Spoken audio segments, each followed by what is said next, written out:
Peringatan darurat. Darurat.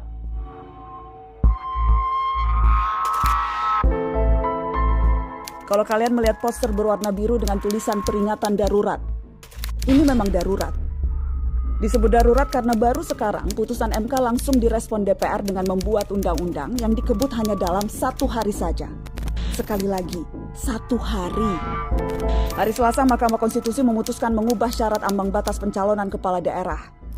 Partai atau gabungan partai politik tak lagi harus mengumpulkan minimal 20% kursi di DPRD atau 25% suara sah untuk mencalonkan kepala daerah dan wakil kepala daerah. MK juga memutuskan calon kepala daerah tingkat provinsi atau calon gubernur berusia 30 tahun saat ditetapkan oleh KPU sebagai kandidat resmi.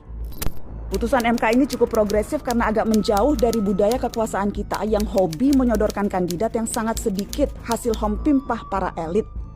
Setidaknya memungkinkan lebih banyak orang dan lebih banyak partai untuk maju dalam pilkada. Tapi semuanya batal, bubar. Besoknya DPR memutuskan ambang batas partai untuk mencalonkan pasangan dikembalikan ke aturan lama. Sedangkan usia kandidat diputuskan mengikuti keputusan Mahkamah Agung yang berusia 30 tahun saat dilantik.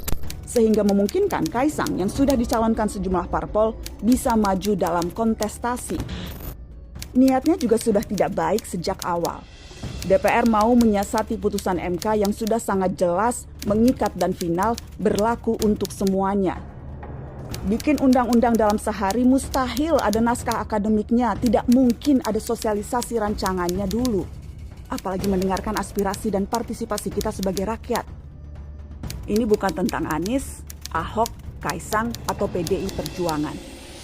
Mula-mula ini tentang bagaimana proses bernegara dilaksanakan dengan potong kompas sehingga melecehkan nalar wajar kita sebagai warga negara. Teman-teman, peringatan darurat ini perlu kita sebarkan. Pertama, karena kita marah dan berhak untuk itu. Kedua, supaya sebanyak-banyaknya orang tahu apa yang terjadi di gedung DPR bukan rapat untuk kepentingan rakyat. Presiden dan DPR harus menghentikan segala upayanya menentang putusan Mahkamah Konstitusi. Jika DPR dan pemerintah mau merevisi tanpa berpatokan kepada putusan MK, ini rentan dianggap pembangkangan konstitusi. Dan saya cemas, pembangkangan konstitusi ini bisa berujung dengan pembangkangan sipil.